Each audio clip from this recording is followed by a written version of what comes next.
This is a McLaren F1, and it is, quite simply, the greatest car ever made. It was built throughout the mid-1990s. It was the fastest car in the world, and it basically has no equal. It's also rather valuable, as one of these sold back in 2017 for around $16 million. And this one is probably a little more valuable than most because it belongs to Jay Leno. Yes, that's right, I've borrowed Jay Leno's McLaren F1, and today I'm going to review it.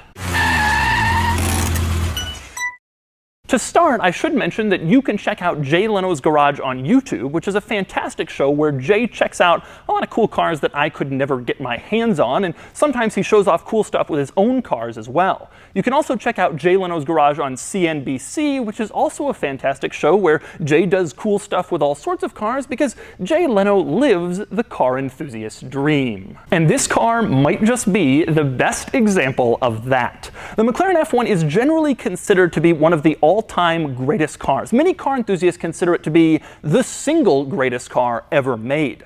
The F1 was designed in the early 1990s with the goal of being the ultimate road car, and McLaren made only 106 units, including just 64 regular McLaren F1 road car examples like this one. That's right, there are just 64 of these on the entire planet. And yes, these are worth millions of dollars, probably around 20 million for this example, which is an insane number, but then again, this car has an impressive legacy. It was the fastest production car in the world for more than a decade, which is a big deal because the fastest production car title was constantly in contention throughout the 1980s. 5 different cars held the title at one point or another. And then this came out in 1993. It went more than 240 miles an hour, and nothing beat it for a decade. Then there's this car's racing success. In 1995, the McLaren F1 GTR, which is basically a race car version of this car, was entered into the 24 Hours of Le Mans, which is the most prestigious and important endurance race in the entire car world.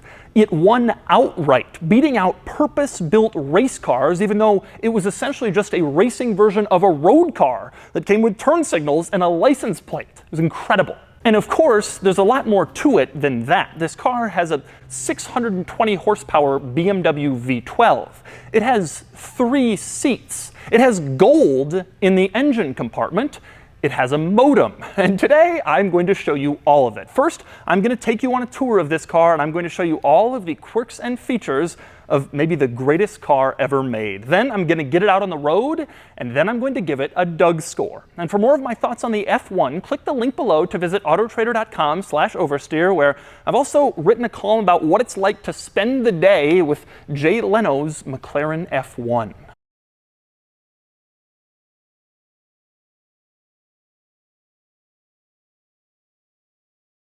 All right, I'm going to start the quirks and features of the McLaren F1 up here in this front compartment. Specifically, I'm going to start with opening this front compartment. It's fairly similar to any other car. You pull a little lever in the footwell, and then it pops open a little bit, and then you come around front and you can pull it up the rest of the way. And then it's open, and as you can see, this is not a storage compartment. There are storage compartments in this car, but we'll get to those in a second. Instead, this one has a couple of interesting items. One is the CD changer. This is a Kenwood 10-disc CD changer that was made specifically for the McLaren F1. And the reason it was specially made for the F1 is that the engineer of this car, Gordon Murray, he didn't find regular CD changers to be light enough for this car, so this is a specially lightened CD changer just for the F1. So how exactly do you get a specially lightened CD changer? Well, this one has aluminum magnets inside of it. How do you make aluminum magnetic? You take aluminum and then you spray it with like an iron filing, and Jay told me that that saved like 6 ounces. But anywhere you can save weight counts on a car like this. Another item you have up here is the toolkit, which fits into this nice little pocket in the front compartment, as if you're going to be wrenching on your McLaren F1 on the side of the road. But again, lightness was a theme here. They wanted everything to be as light as possible, and that includes the tools in the toolkit. Obviously, I can't show you this on camera, but they're incredibly light. They're titanium, and they're like the lightest tools I've ever felt, again, just to save a few ounces over regular tools. Other noteworthy items in this front compartment, you can see There are 4 different caps where you can stick in various fluids. The 2 in the back, the red ones, are for brake fluid, and then you have the gold one that is clutch fluid, and the blue one in front of that, that's windshield washer fluid, or as they call it, screen wash. I also like the fact there are a few McLaren F1 warning labels under here, my favorite being the one that says, "This area to be kept clean and dry." Not, "Don't get this area wet," this area to be kept clean and dry. So wonderfully British. Now, next I want to talk about getting in the McLaren F1, which is actually a fairly simple process. With the door unlocked, you just press this silver button on the outside that has a keyhole on it. You push it, and then the door pops itself right open and has these cool butterfly doors that are hinged along the A-pillar, along the windshield, which the designers of this car say they were inspired by the Toyota Serra, which is a little Japanese compact car that came out about 5 years before the McLaren F1 and had similar doors. So the inspiration for the door design for the crazy, insane, world's greatest McLaren F1 came from a little Toyota. Now obviously I'm going to climb inside and show you all of the quirks and features of the interior, but first I wanted to cover the door jamb. You have 2 latches in the door jamb, one marked E and one marked L. Now you pull the one marked L and it opens up this side storage compartment. Now you saw up front that front trunk isn't really a trunk, it's full of stuff, so you can't store anything in there, but McLaren didn't want that. They wanted this car to be usable, and so they integrated a storage compartment into the side of the car, and actually a surprisingly large one. If you're wondering why the latch is marked L, that's because it's the luggage compartment, L for luggage, pretty simple. Amazingly, there is a second compartment over on the other side that also opens like this, and that one is a bit more interesting. I'll get to it in a few minutes. It's also worth noting that this compartment hides 2 interesting items. This carbon fiber panel covers the battery, but it also contains this plaque detailing many of McLaren's racing victories, which is an odd place for it. Also, you see that red button? That activates the modem. Yes, this car came with a modem, cutting-edge technology back in the 1990s. The F1 was so rare that you couldn't exactly have dealerships and technicians all over the world, so the modem was intended to make it easy to hook up a computer to diagnose issues remotely from the factory if something went wrong. Of course, the modem is now ancient technology, and it only works with a very specific compact computer that went out of production decades ago, but McLaren still uses those computers to solve problems that crop up on these cars. Now, the other latch on the side here marked E, that one's a little more obvious. That opens the engine cover. You pull that and it unlatches, and I'll get to that in a minute. Now, next up we climb into the McLaren F1, and obviously the first thing you notice is this car has 3 seats. Yes, that's right. The driver sits right in the middle of the car. The theory being this is better for visibility, for performance. You're directly in the center. I mean, this is how all cars theoretically should be set up. It's just not very practical in most cars, but it worked out in this one. So the driver's in the middle, and then the driver is flanked on either side by 2 rear or side seats. And so if you're carrying around a passenger in the McLaren F1, they can decide which seat they want to sit in. You want to sit on the left side of the driver or the right side. That's a choice you don't have in too many cars, but you have it in the McLaren F1.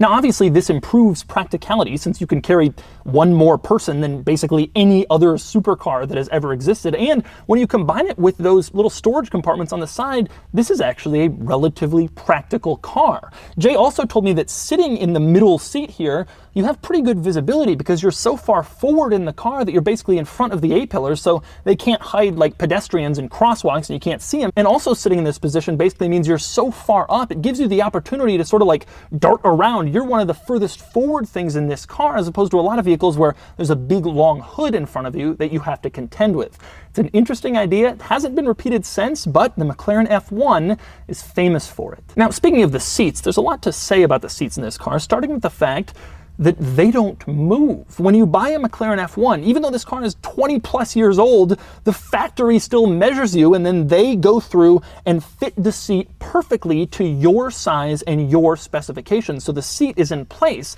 Obviously, if the seat was on rails or if it was a power seat, that would add weight. So a fixed permanent seat was thought to be the best way to keep weight down. And it's the same thing with the steering wheel. The steering wheel also doesn't move, but once again, the factory will perfectly tailor the placement of the steering wheel to your preferred driving position when you buy a McLaren F1, and it's the same deal with the pedals. They can move them forward or backwards a little bit based on precisely where you want to sit. So when you buy a McLaren F1, all this stuff isn't very configurable to you, but you can have it configured to your exact specifications and size for the optimal driving position. Now, another interesting thing with the seats in this car is the seat belts. The passenger seats on either side have fairly traditional regular seat belts.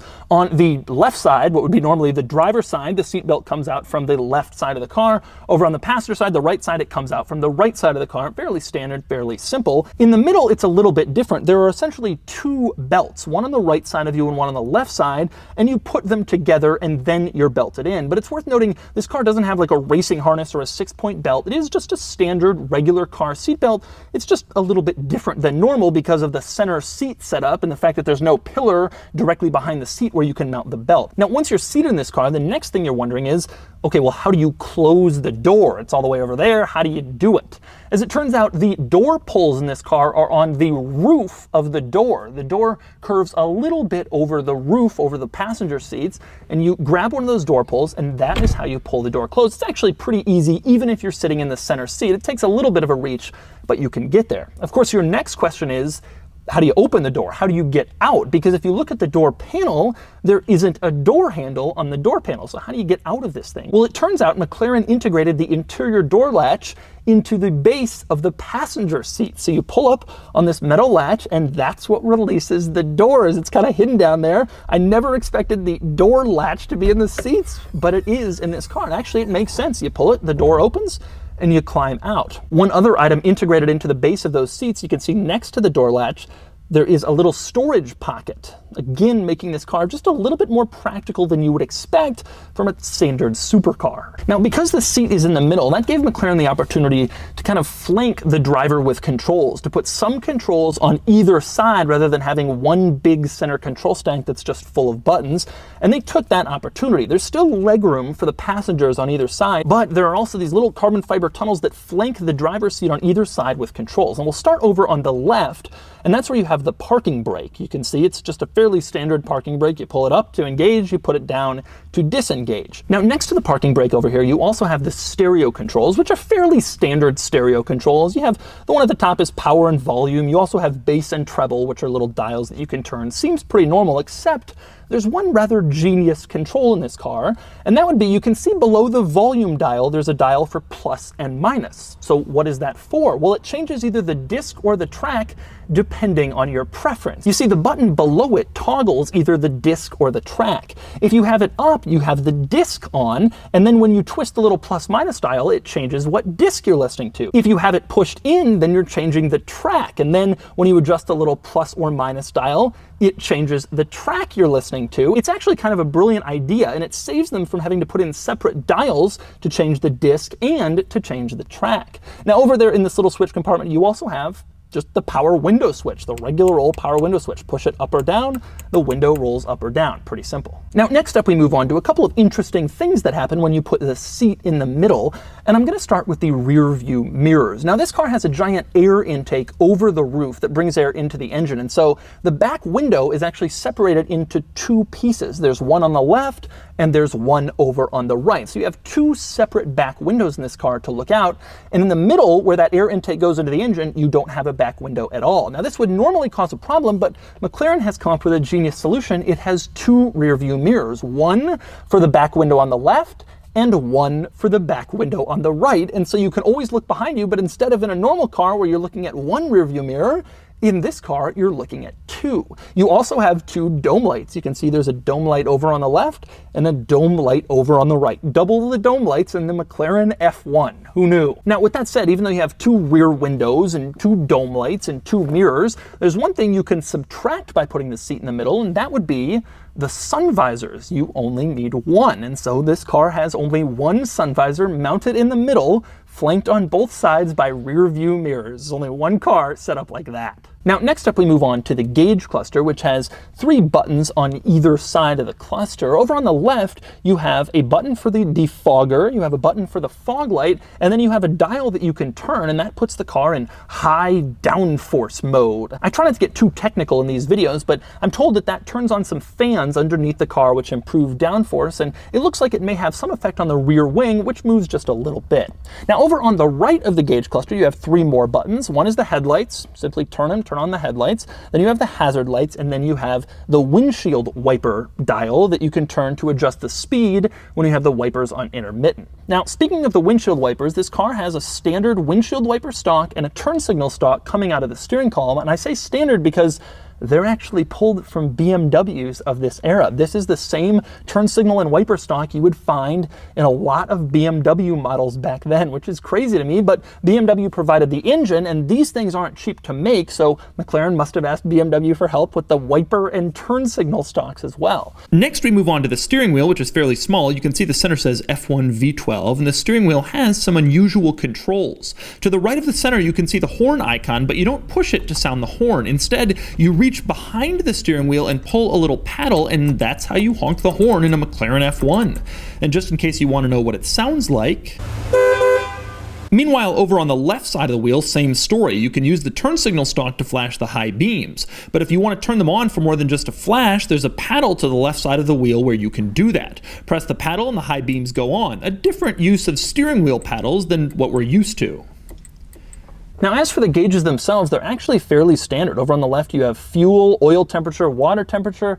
In the middle, you have the tachometer, which goes all the way to 8 and says F1. And over on the right, you have the speedometer, which goes all the way up to 260 miles an hour. You don't see a lot of 260 mile an hour speedos, especially in vehicles that could theoretically actually get pretty close to that number. Now, below the gauges, you have 2 screens on the left and on the right. They show information like your odometer, your trip meter, that sort of thing. Now, all around the gauges, obviously, you have a dashboard, which looks like a fairly standard dashboard, except the steering wheel is in the middle. And on the underside of the dashboard, you have air conditioning vents. You have 2 on the left, and you have 2 more on the right. So you have 4 air conditioning vents in this car, all of which kind of flank the driver, which is a cool idea because if you're sitting here, you can have all 4 AC vents blowing on you at once, or you can give each passenger one and still have 2 blowing on you since you're sitting right in the middle.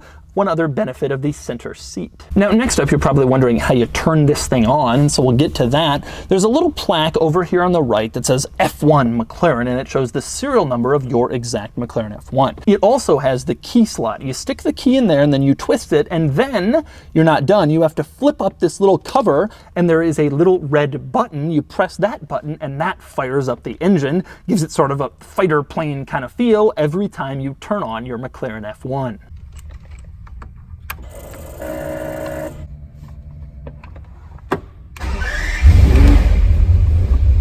Now, ahead of that little plaque that says McLaren F1 with your serial number, there is a separate plaque that says World's Fastest Production Car, and it explains where it set the production car record and precisely how fast it went, 240.14 miles per hour. That plaque is on every McLaren F1, just reminding you as you drive down the road that you're driving the fastest car in the world, as if sitting in the center seat wasn't a reminder enough. Now, next, moving down from there towards the passenger seat I'm sitting in, you obviously have the gear lever, and below that you have the gear shift pattern. This is a 6-speed manual, and the pattern is explained right below the actual lever itself. And you also have reverse, which has sort of an unusual function. There is a little lever with a red arrow pointing down. In order to engage reverse, you have to pull up on that lever, which removes the reverse lockout, and then you can shift into reverse gear, so you don't accidentally shift into reverse. It's just a regular reverse lockout, but it's kind of an unusual operation. Now, below the gear lever and the reverse lockout, you have over on the right side of the driver the climate controls.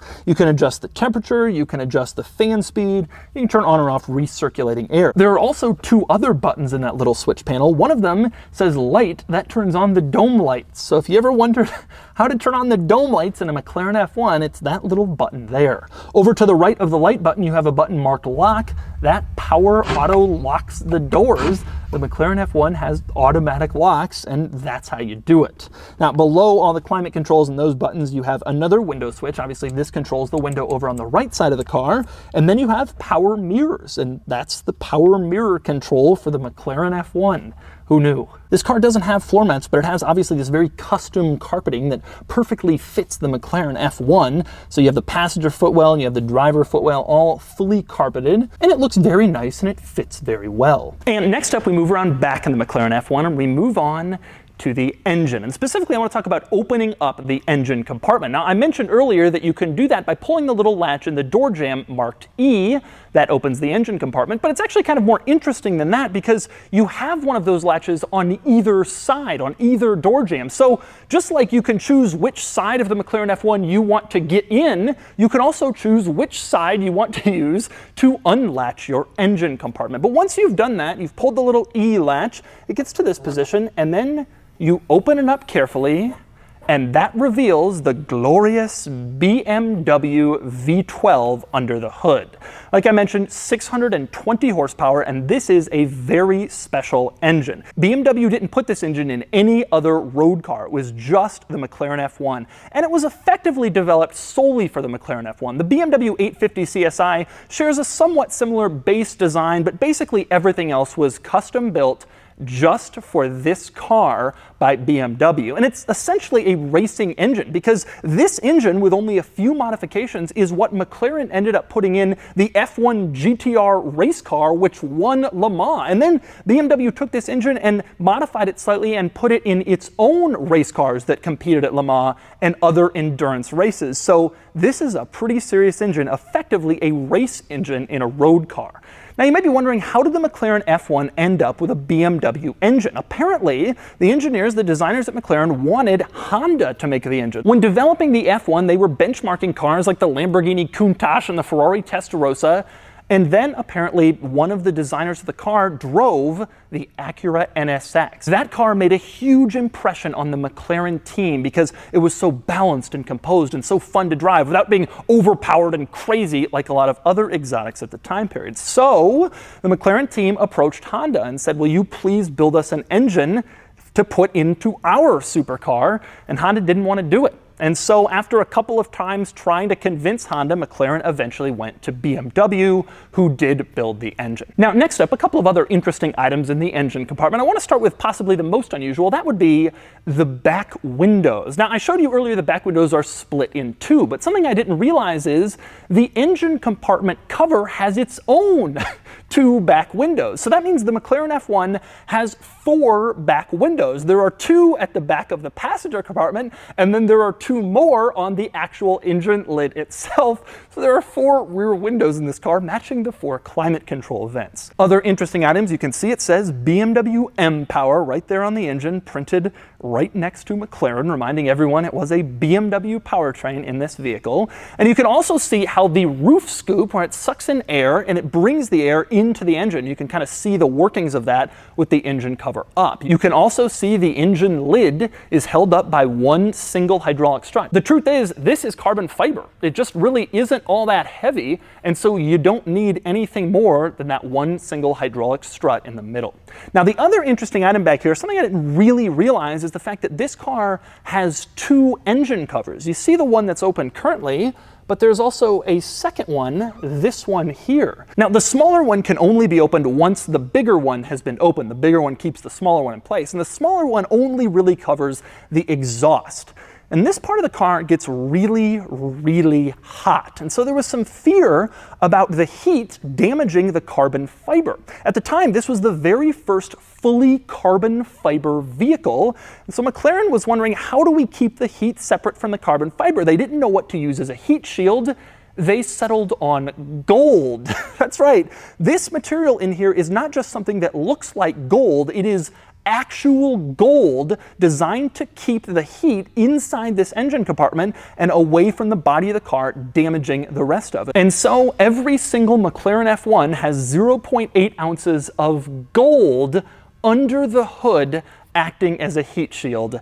That is pretty impressive and obviously tremendously interesting. By the way, one other item to note while I'm back here looking at the engine. Obviously the McLaren F1's production car speed record has been broken by several other vehicles, the Bugatti, the Koenigsegg, etc. But it's worth noting that every car that has broken the speed record since this car has had forced induction. This was the last naturally aspirated car to hold the production car speed record. I felt that was worth mentioning. And next up, I want to move on to the outside of the car, where there are quite a few interesting details and features to touch on. I want to start with the mirrors. The greatest sports car ever made, the world's fastest production car, borrows its mirrors from the Volkswagen Corrado, which was a little Volkswagen hatchback sporty coupe thing that was sold in the US from 1990 to 1994. It's amazing that this special, incredible car has the same mirrors as a little Volkswagen that a lot of people have forgotten. It's a fairly simple part, and if you ever break a mirror on your McLaren F1, just go search in junkyards for Volkswagen Corrados. Also simple is the lighting on this car, not particularly unusual or crazy like a lot of modern supercars have crazy lights.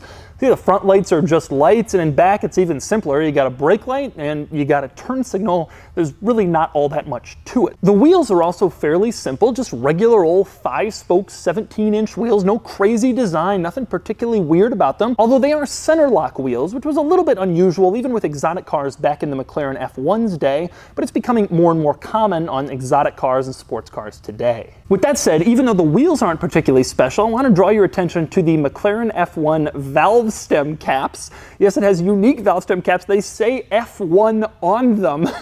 I wonder what a set of these would go for on eBay today. Probably like $1,000. Another interesting item on this car is the side windows. You can see it has one large side window, but it's broken into two parts, sort of like the Subaru SVX. And only the lower part actually rolls down. The upper part is fixed. Jay told me the reason they broke it into two parts is to add strength. By making it two pieces, this little line that goes across makes it a little bit stronger, so when you're driving it at 240 miles an hour, it won't break, which was a problem, I guess, with one giant pane of glass on the side of the car. And next up, we move over to the passenger side, or in this car, I guess just the right side, where we have the other luggage compartment. Again, you pull the little L, and this side's luggage compartment opens. Once again, surprisingly large. Now, I told you that this side was more interesting than the other side, and there are two reasons for that. One is because this is the place where you add engine oil. You can see, you can pull this cap off and you can add engine oil right here, and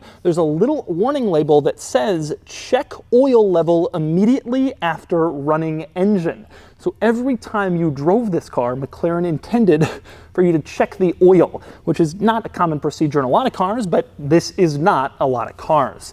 Now, the other reason it's a little bit more interesting over on this side is because this side contains the case. And the case contains the owner's manual. Yes, that's right, this is a McLaren F1 specific case. It says F1 on it. You open it up, and we're going to go through a couple of the quirks and features of the McLaren F1 owner's manual. Here's the first page of the owner's manual, the introduction, and obviously I invite you to pause this and read it for yourself. My two favorite lines are the first paragraph, where it says, the McLaren F1 applies solutions to all the inherent shortcomings of mid-engine sports cars, but the best line is the last one, where it says that as a McLaren F1 owner, you will receive the same attention that helped make Niki Lauda, Alain Prost, and Ayrton Senna multiple F1 world champions.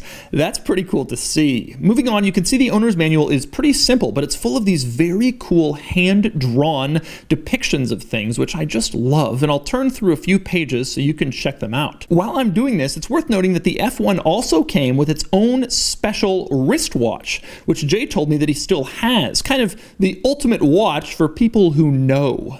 The best part of the F1 owner's manual, though, is here, where it explains the best procedure for getting out of the car, at least according to this crash dummy. And so that's a quick tour of the owner's manual. Two other interesting and noteworthy items in the McLaren F1 case. One is the fact that it also includes a special flashlight, just in case you need to shine your way in the dark. And then there's a separate book, that would be the logbook for service and maintenance. which has its own interesting quirks. To me, this is even cooler than the owner's manual because it starts with several pages that explain the car's original specification written by hand, presumably at the McLaren factory 20 years ago. It mentions the luggage set that came with these cars, it mentions the red stripe on the side that this car has, and it goes through the original positioning of the pedals, the seat, and the steering wheel as ordered by the first owner. The coolest part, though, is probably the signature of Gordon Murray, who pretty much carried the car from start to finish with one specific vision of what he wanted from the ultimate sports car. Another interesting item on the outside of the car is the fuel filler. It's over on the driver's side, or just the left side, and you can see it says PB. It's the chemical symbol for lead, and then a cross through it, so no lead or unleaded. In order to open the fuel filler, you have to use a key, which is separate from the key that you use in the ignition in the car. There's a special key. And speaking of the key, if you're like me, you've probably always wondered what the ignition key looks like for a McLaren F1, and so here it is. This is the McLaren F1 key. There's only 64 lucky people out here with one of these, plus a few other race cars and prototypes, and then there were some special versions bringing it up to 106, but still, there aren't very many of these keys out there. And so those are the quirks and features of the McLaren F1. Now, I mentioned I'd be getting this car out on the road, but I didn't say that I was going to drive it. Instead, the car owner is going to drive it. That would be Jay Leno, who's going to take me for a ride here in the Los Angeles area and tell us what it's like to drive the McLaren F1. Well, the nice thing about it is it's still a passenger car. It's not a rough riding, sports car that you tolerate. How often do you drive it? Maybe once every month or 6 weeks, something like that. Yeah. Are you nervous when you drive it? You can't throw it around the way you would a Miata or something like that. Right. Only because anything you do to this car is a house. Right. But you're not worried some dude in like a Sienna is gonna, a Honda Odyssey is gonna not see you and that'll be that? Well, this car, it's like riding a motorcycle. I never take it when I have to be somewhere. Yeah. Because I'm not going to take chances. This Yeah. car goes out on a Sunday morning, early on a Sunday morning, Sunday afternoons. Right. I'm not in this car on a Saturday night going through Hollywood. Right. I don't take it to clubs. I don't valet it. You don't go to restaurants. You don't do any of that kind of stuff. So how long have you had it? 20 years. 20 years. Yeah, just about. Maybe a little over 20 years. Are you surprised that the values have gone where they have, that this car has become like the greatest car in everybody's estimation? Yes, I am. The trick to making money with cars, if you're reasonably knowledgeable and you enjoy it as a hobby, and you buy what you like, there's a good chance other people will like it too. Right. But so this car you bought not realizing that it would become, like, well, you liked it. I liked it. You thought it was cool, you thought it was special. Yeah, I mean, I liked it for what it was. I never thought it would drop so much, but I never thought it would become what it has become. Do you agree that people say it's, the greatest car ever made, all that? Do you agree with all that? Well, I think it's the ultimate sports car of the 20th century. Yeah. This came right at the end of the 20th century. Yeah. It's the last truly analog high-performance sports car. There's nothing on this car. There's no anti-lock. There's no track. There's no nothing. Right. So consequently, you will never see the likes of that ever again. And this was Gordon Murray's idea of what the perfect car should be like. Extremely lightweight, and nothing was compromised. Even down to the smallest washer, they would be shaved so they would lose 1 millimeter of whatever that is. So that's what makes it. Because as opposed to a car that's like designed by committee, where a million different people have to approve a million different things. Right. Exactly. Do you? Is it weird sitting in the middle? No, sitting in the middle is really the ideal position because the A-pillars are far enough back so you have perfect vision, and it allows you to place the car in the middle of the road. I have a Dodge Viper, and that seems enormous. I'm sitting over there. Right. Am I over the center line? I can't. Right. It's warming up now. You see what I mean? She will tear loose at anything. Wow. I mean, you've got. Because there's no aids, there's no traction control, any of that. No, that was fourth gear and the tires broke loose. And we're only at 5,100 RPM. Right. So this is get yourself, it's not a car to give to your 16-year-old. Is it weird having people on either side of you? Is that a strange No, feeling? because you're behind me. Right, so it still feels fairly normal. I can't see you. Acceleration is obviously explosive, and that was crazy. Yeah, it's very good, actually. But this weighs the same as a Miata, but you've got 627 horsepower. The interesting thing about pure design is it's pure. It doesn't knock anybody's socks off necessarily, but it's calming and it lasts a long time. Yeah. You know, you look at a lot of designs from the 60s and 50s. Whoa, look at that, and then, wow, that looks ridiculous. Right, you know? right. Do you keep up with other F1 owners? Do you guys have like a little fraternity of the few of you that exist? It's an interesting question. You know, they become so expensive. You can't be a car guy. You got to be something else first, and you have to like cars. Right. Is it the most exciting of your cars? The one when you want to really be kicked around, you go and get in? Well, you know, the P1 is very good. Yeah. I mean, I'm astounded by the P1 by its technology. This is of another era. Is the steering super tight? Is it really connected? The steering is excellent. I mean, you see what it does. I mean, and you see, I'm not jumping on the throttle. I'm just easing into it. Do you feel like the coolest guy in the world when you take this thing out? I feel like the luckiest guy in the world. Yeah. You know, the fun thing about this car is it will always fascinate you because I'm not good enough to make it do what it's capable of doing. Right, sure. You know, so I will never truly master it. But every time I take it out, I learn something and I enjoy it, you know. Right. It's just so linear. Right. You know, a lot of cars, you take a big LS7 engine, blah, blah, blah, blah, blah. I mean, there's a lot of, it doesn't have this turbine-like quality to it. Do you take people for rides that are often? Yeah, a lot of times people want to go for a ride. Because I'm sure this is the one, right? When people want it, this is the one. I enjoy sharing my cars with people, you know. Yeah.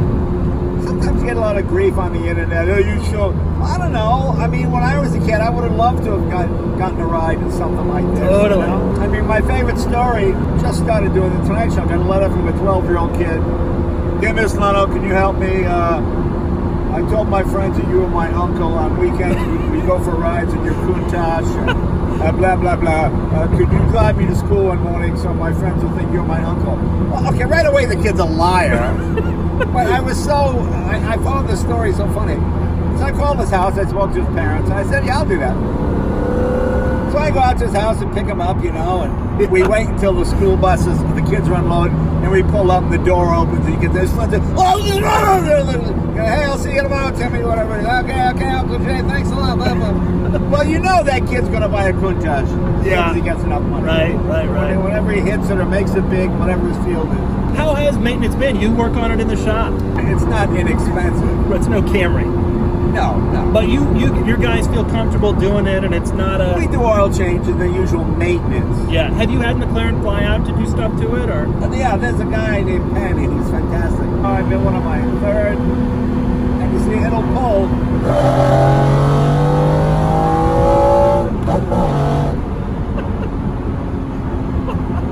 I mean, it's an amazing car. And so that's the McLaren F1, the fastest production car in the world for a decade, a near $20 million sports car, a marvel of engineering and maybe the greatest car ever made. It's been incredible to have the opportunity to come here and check this thing out up close, and I hope you've enjoyed a deep dive into a car that you just don't get to see all that often. And now, with an assist from Jay Leno, who actually drove the car, it's time to give the F1 a DougScore. Starting with the weekend categories and styling, the F1 is a beautiful car, though it's more purpose-built than outright gorgeous like some others, and it gets an 8 out of 10. Acceleration does 0 to 60 in 3.4 seconds, and it gets a 9 out of 10. Handling is as perfectly balanced and as sharp as it gets, and it gets a 10 out of 10. Fun factor, obviously, is the highest you can imagine, and it gets a 10 out of 10. Finally, cool factor is at the top. It doesn't get any cooler than this, and it gets a 10 out of 10 for a total weekend score of 47 out of 50. Next up are the daily the categories and features, it has more than you might expect given what it is, but it's not ultra high-tech like a modern car, and it gets a 2 out of 10. Comfort is surprisingly reasonable considering how fast and thrilling it is, and it gets a 3 out of 10. Quality is tremendously high, with every possible item seemingly obsessed over. Since this category also considers reliability and ownership costs, though, I'll drop it down a point for a 9 out of 10. Practicality is surprisingly high. Not only does it seat 3 people, but it has more cargo space than you might expect, and it gets a 3 out of 10. Finally, value. $20 million is a lot, to say the least, but you only ever get one shot at the greatest car ever made, and it gets a 10 out of 10 for a total daily score of 27 out of 50. And to add it up, the DougScore is 7,400, which makes it the new DougScore champion, beating out all these other amazing cars: Koenigsegg, Bugatti, Pagani, 918 Spider, Ferrari F40. McLaren's goal with the F1 to create the ultimate road car. I think they succeeded. Right now I'm in one of my third, and you see it'll pull.